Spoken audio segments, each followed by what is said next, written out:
Amanda Hart started with the IMYC in 2015 at the International School of Koje, or ISK, in South Korea.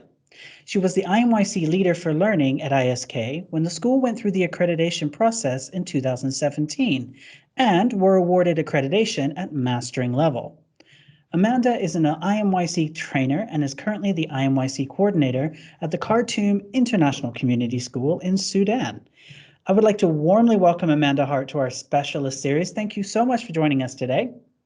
Thank you so much for having me. This is a fantastic opportunity. So Amanda, we love a backstory. We love to know what led you into education. And can you tell me a little bit more about your current school? Yeah, for sure. I was a camp counselor at a Tim Hortons Children's Foundation camp in Canada. And I really just loved working with the children and learning from them. And they were really inspirational time that I had when I was at the camp. And so I originally applied for university to be a physics and drama minor. And with that, I was like, oh, if I don't want to go into teaching, then what am I going to do with that? So I decided to go into engineering. I had a great time going through the engineering program. I developed lots of social skills as well as communication skills. I became more confident in front of people. However, teaching was always the calling. So once I graduated from Teachers College, I went to South Korea, as you mentioned, on Koje Island. It's a beautiful place to be. And now I find myself in Sudan. And so I'm at the Khartoum International Community School. It is a wonderful school. We have little kicks all the way up until year 13. We have over 55 nationalities, and it's just a fantastic place to be. And so what brought you to Khartoum International School? What led you there? Honestly, it was the IMYC. I wanted to continue to work in a place that offered the IMYC program, and KICS had that. So it fit really well, and it matched up for our family really well. And I'm so glad that I did, because these past few years have been absolutely amazing. That's brilliant. So it's great that a curriculum pulled you into another part of the world. Exactly, expanded my horizons. So in the International Middle Years Curriculum, or as we know, the IMYC, we have something called the exit point. And this takes place at the end of the unit in our process to facilitate learning. This is usually our final prescribed opportunity for students to demonstrate the understanding they have developed over time, usually through a chosen project. So Amanda, based on your experience, what are the best ways for teachers to prepare, schedule, and deliver an IMYC exit point at the end of each unit? Yeah, exit points are a really crucial part of the IMYC curriculum, that's for sure. And so we start thinking about the exit points even before the unit begins. So what we do is we have what we call a connections document, but what it allows our teachers to do is to write a brief paragraph about how their learning in that unit is going to connect to the big idea. And this is something that we send home to parents as well. So it allows teachers to read through to see what's going on in other subjects, but it also gives parents the opportunity to know what's going on in their subjects and how these subjects are connecting to the big idea. So that's something that we've found very helpful. For teachers too, to help plan with the exit points, we ask them to continually to talk about the big idea within their classrooms when it's an organic connection. Don't force it in the conversation, but when it comes up organically, or throw it back onto the students, because honestly, sometimes the students come up with way better connections than I can as a teacher. So it's always great to continue those conversations. So students are always thinking about, oh, what could I possibly do my exit point on, where I'm actually showing my understanding of the big idea. And for us here at KICS, we do the exit point in a few parts. So we start off with media hour, and media hour is an opportunity for students to learn a different presentation style. So students fill out a Google form. They have 4 to 6 options of media that they can learn. And these are media that are going to be offered by the teachers. So they take a 1-hour workshop with teachers, and they learn a new presentation technique. So it's really great. They've learned how to do Powtoons and make newscasts using iMovie. And so they've really developed those skills as well. And what's great about that is that they've been able to carry that over into other subjects, not just into their exit points. So that's another great connection there. Another part that we do for the exit point is that students have a planning document. So the planning document is about 2 pages long. However, it really allows the students to delve into the topic that they want to do. So they have their topic, it's a student choice, and they have to demonstrate to us how it links to the big idea. They always ask, Miss Amanda, can I do this topic? I'm like, you tell me, how is it going to demonstrate your understanding of the big idea? What are the connections? Are we connecting to just the word, or are you looking at the actual phrase? And so with that, that's been really, really helpful for the students as well for their planning. And so they go through and think about how this demonstrates the personal dispositions, as well as international mindedness questions we have in there as well. And then we get them to think about how they're going to do their research. Are they going to use Google? Are they going to survey their peers? How are they going to obtain their information? And so that document has really been helpful for the students for their planning. One aspect that they really do appreciate is that we also have a teacher mentor for each of the students. And so they'll go onto that planning document after it's been completed, and they will add in feedback and give them different resources that they might be able to use, which has been really helpful for the students. And what's also great about that is that if a group is 2 or 3 students, there may be 2 or 3 teachers who are commenting on that document, because each student's matched up with a teacher for the whole year. So for example, I can add in a science perspective, but then another teacher might be able to add in more humanities-based or physical health education. So they're having those different perspectives in as well to really dig deep into what their topic is. So that's something that we have found to be very helpful as well. And then from here, we have a day called the Exit Point Workday, where students have the full day to work on their exit point. And this has been great for the students as well, because they've really developed their time management skills through that process, because they really do want to work on it and they want to do a project that they're proud of, but they want to do within the work day, which I think is great as well. And then one thing that we have found to be very helpful as well is that the exit point presentation day is not the day after the work day. We give students about a week. So if they don't finish something during the exit point work day, or during lesson 5, they said, oh, I actually really do want to explore this more, then they have time to update that as well. Another thing that we do that's been really helpful to relieve the stress of teachers and students is that we ask the students to upload their exit point presentations the day before the exit point presentation day, because this really allows them to breathe the day before and then not have to worry about tech issues on the day of the presentations, because we sort that out the day before. So that's been really, really great for us. Good. And then on the exit point day, the exit point presentation day, when it all comes together, it's another full-on day for us. So we spend the first 3 periods of the day with the students doing presentations. And the presentations aren't a one and done for us. What we do is we allow the students to present 2 or even 3 times if time allows, because sometimes when they first go through the presentation, they have some jitters and then they don't get to say everything they really want to say. And then they get an opportunity to listen to feedback from their peers, and then they get to present again after that and take that feedback into consideration. So that's been really great for them as well. And then after the presentations, everyone who's watching the presentations will provide feedback to them. We'll talk a little bit more about that later, but students during the day, they get that feedback, and then they have a reflection period where they read through the feedback and they say, you know what, this is the feedback I agree with. I don't agree with this feedback as much, but they go through that process of reading feedback from their peers on their presentation, which is a really great process as well. And they identify what skills they've developed and which ones they need to work on for the next exit point presentations. And then the day for us, because it's a lot of work, these exit point presentations, we acknowledge that, and we think it's a great opportunity to build community. We always have a giant house event. So whether it's a game of Pictionary, or we've done trivia before, or we play an active game like Golden Child, there's lots of different ways that we've had house events, but students really appreciate that. Okay, we're done the exit points, let's celebrate. So it's great. It sounds very organized and well thought out, how you've done the exit point. Is it something that you developed within the school, or is it something you learned maybe before in COJE? So part of it has come from the International School of COJE. Absolutely. We had the planning documents back then.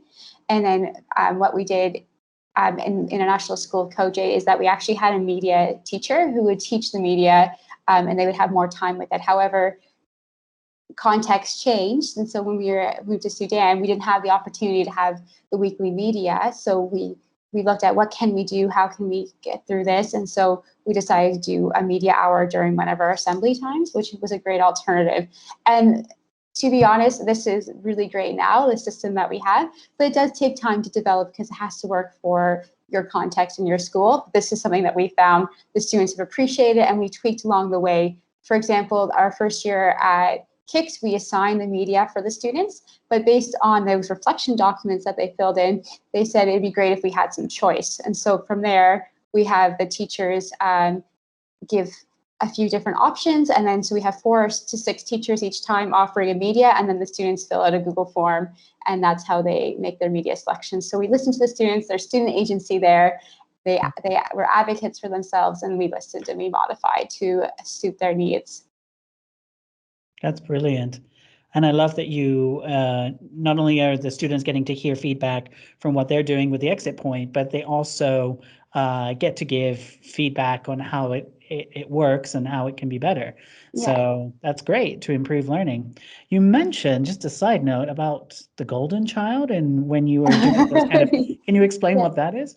Sorry, yeah, the golden child is one of the most fantastic games. I absolutely love it. I always love when the students ask me to get in and play. So you have 2 different teams, and it's a basketball game. And so you have one team standing on the sidelines, there in the corner, and then you have one team shooting. So you have one person who starts, as soon as the team A shoots, then one person from team B, will start running around the gym, and they'll try to get as far around the gym as possible until team A gets a basket in. As soon as team A gets a basket in, you pause. And so you'll have maybe 10 people on your team, however big your house is. And then what happens is that once they all go, they follow a similar process. So you'll have your other 9 players, say, frozen in those positions. Once you have the last person, they're known as the golden child. And so the golden child can unlock everyone else, and you want to try to get as many of the teammates as you can to the other side of the gym. So once the golden child goes, they're running.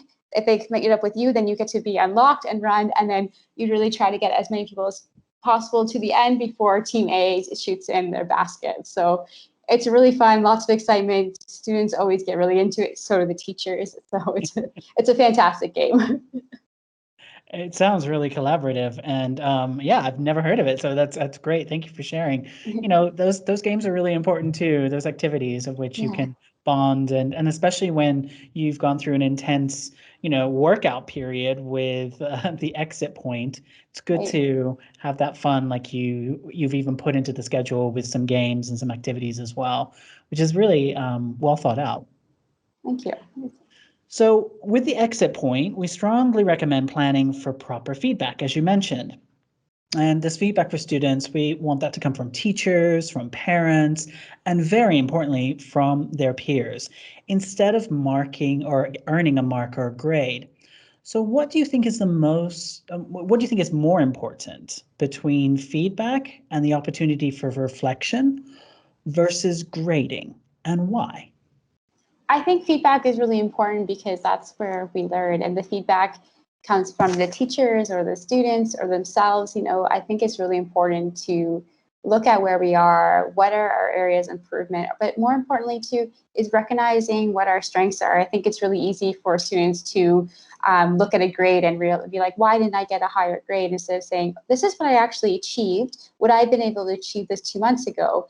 And so this is something that we find has been really helpful. And the students too have really realized how much they've grown through the exit point process. And they talked about how they've become more confident in their presentation skills because they're presenting and they're not being forced to present to the entire middle school press. They present to smaller groups, maybe 6 to 15 students, depending on what the situation is. But that's really helped a lot of students because for some students, that's a huge risk, is getting up in front of their peers and talking in front of the groups. So them talking to 6 people, they've been able to gain their confidence and become more comfortable being in front of people. And to me, that's way better than any grade could ever possibly be.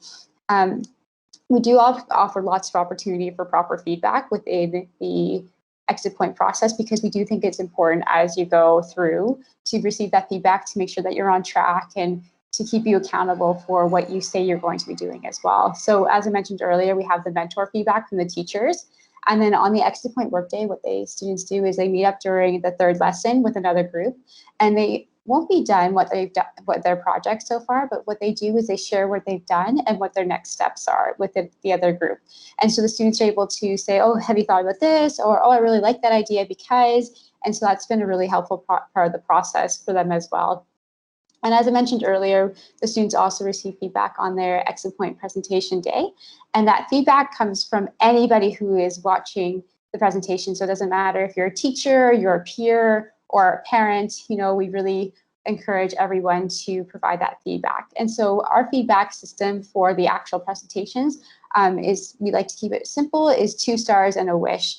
And so 2 stars and a wish, what that is they write down 2 things that they like, so those are your stars, and 1 wish, what do you wish would have been included in the presentation or wish would have been done in order to make it even better for next time.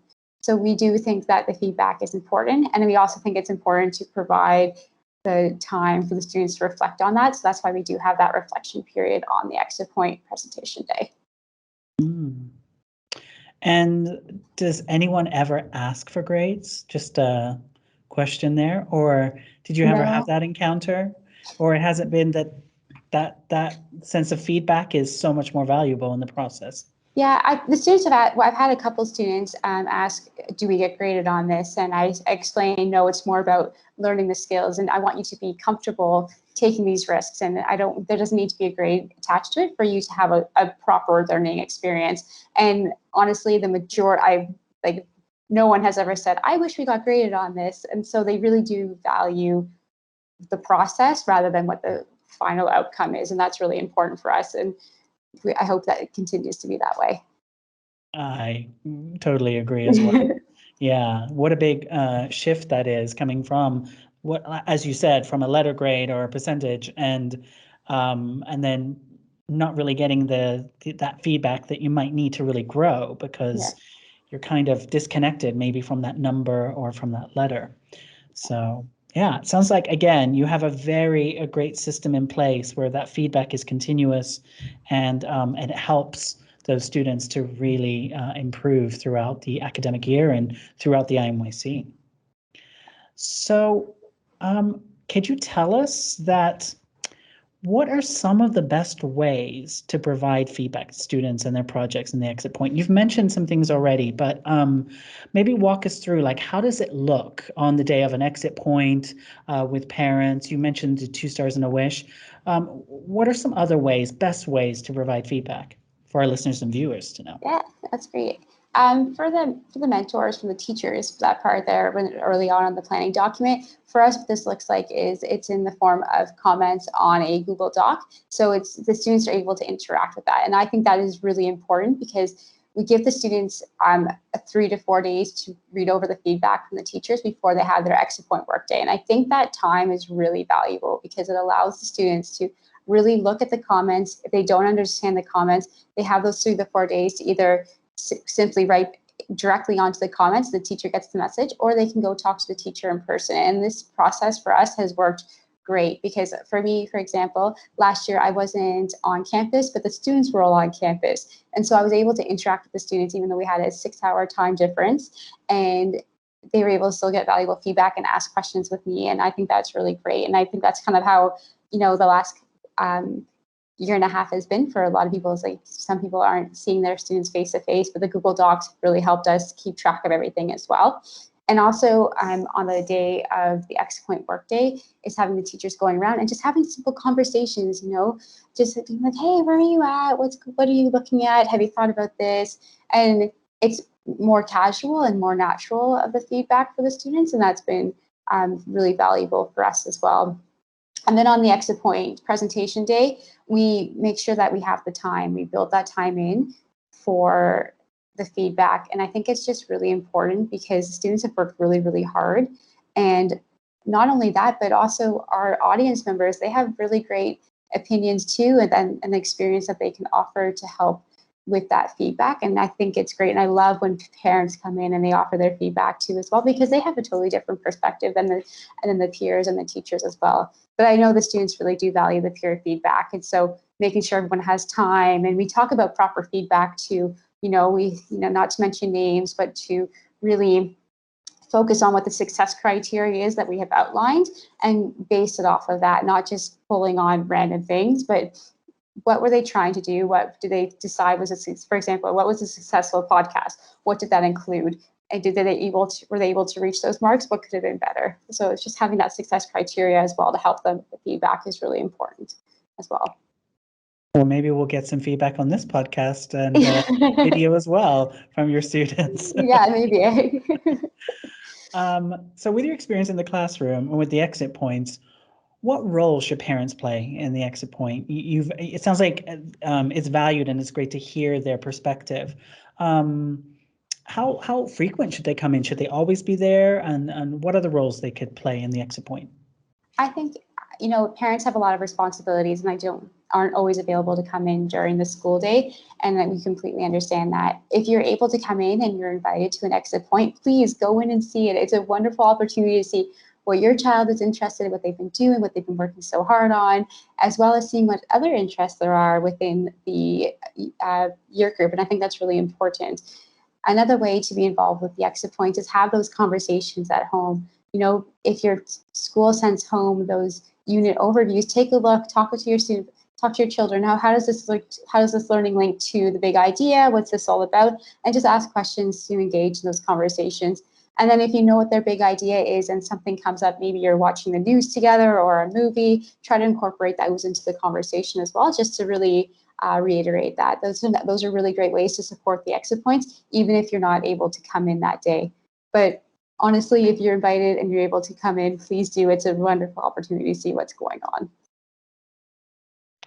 I love that part too about also trying to make that connection at home, with parents, trying to bring that big idea that it's not just something we learn in school, but the big idea is transferable across everything, because these are big ideas. They're something that we carry with us all our life.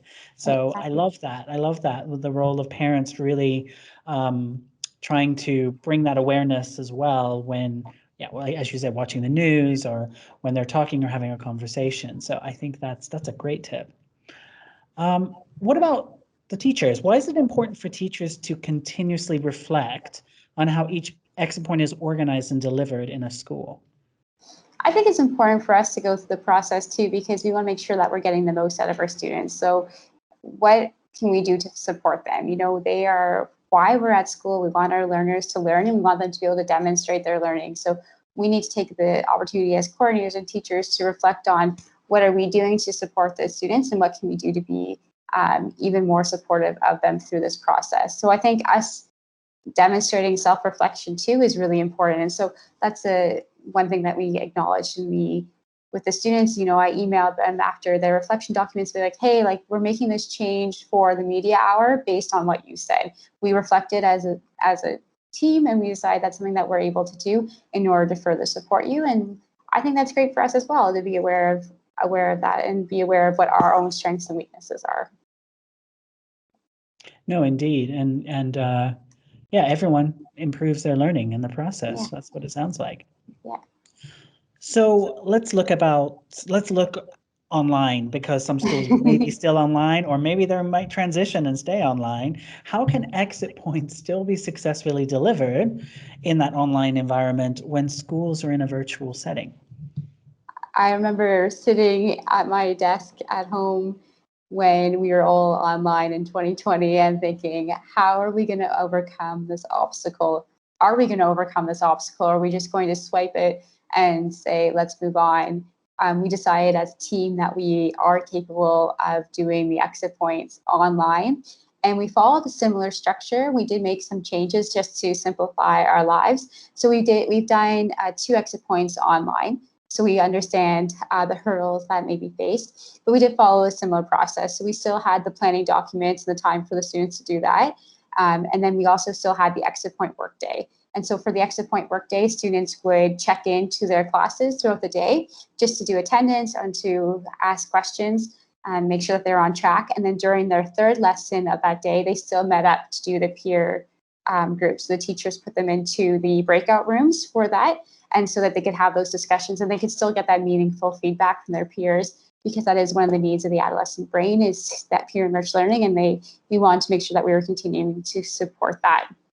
And then what we did for the exit point presentations is, in person, we would normally have the students present to different year groups, but just to simplify it, we had to ask the students to go to their regular classes. So we keep, for example, all the year 9 mathematics, they'll be together at the same time. And so the year 9s went into one Zoom link, and then the teacher put them into different breakout rooms to do their presentations. They presented to 2 or 3 other groups. They all rotated.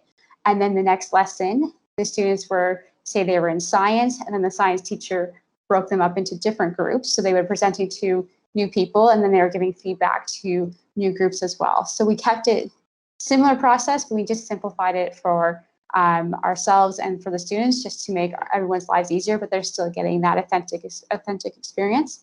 And then instead of doing 3 lessons of presentations that day, we only did 2 lessons. And then their third lesson was their reflection time. So they still follow this, because they were so used to as well doing the reflection documents, they knew what was expected of them. So they were able to follow suit with that online, and they did a fantastic job. So we were really proud of our students. But it's, I know it's no easy feat, but it is a very collaborative effort. But if you work together, it does make the exit points online possible. So it sounds like, again, going back, that with that organization and all that planning and training in a way that you've done with the teachers, with the students, when it came to online, it was a challenge you could overcome, because you had a lot of digital online feedback and a process that the students could follow, even though they weren't maybe in the same environment. So that sounds like a success in a way. But on that, what do you prefer, online or the face-to-face? Oh, I love being face to face. I love being with the students. I love watching their reactions, their micro expressions, and I like looking around. I like seeing what the audience is thinking. And being away, I was away last year and did online all last year, and then being back this year in person, it makes my heart warm to be in the classroom with the students. However, whatever your situation is, I think it's important to make the most of it, make sure that your learners are still being able to demonstrate their learning and get the most out of it and become even better. So, but yeah, I'm a sucker for being in person, that's for sure. I think a lot of teachers echo that too. And on that note, I would like to ask the question, where do you see education going in the next 10 or 20 years? Yeah, it's a good question. It's one that I think about constantly. I hope the education system goes in a direction where we really continue to promote personal learning and self-awareness. I think that's a really important part of it. These days it's easy to Google an answer. So, I would love to see more authentic assessments, not everything being so exam-based as well. I think that's something that puts a lot of stress on students, where they're very knowledgeable and they're very capable and they have the skills, but then that time pressure is just not great on them. But if you gave them a open-ended problem, they'd be able to come up with this fantastic project which would demonstrate their learning even more than an exam would. So I would love to see education, even university education, going more in that way, where it's a project or more real life experiences being drawn in, instead of always being just a research paper, for example, or a time test. I would think that would be really fantastic. And perhaps with that, maybe we'll solve more of our issues and problems that we currently have that seem to be repeating. Yeah, I would hope so. I would hope so.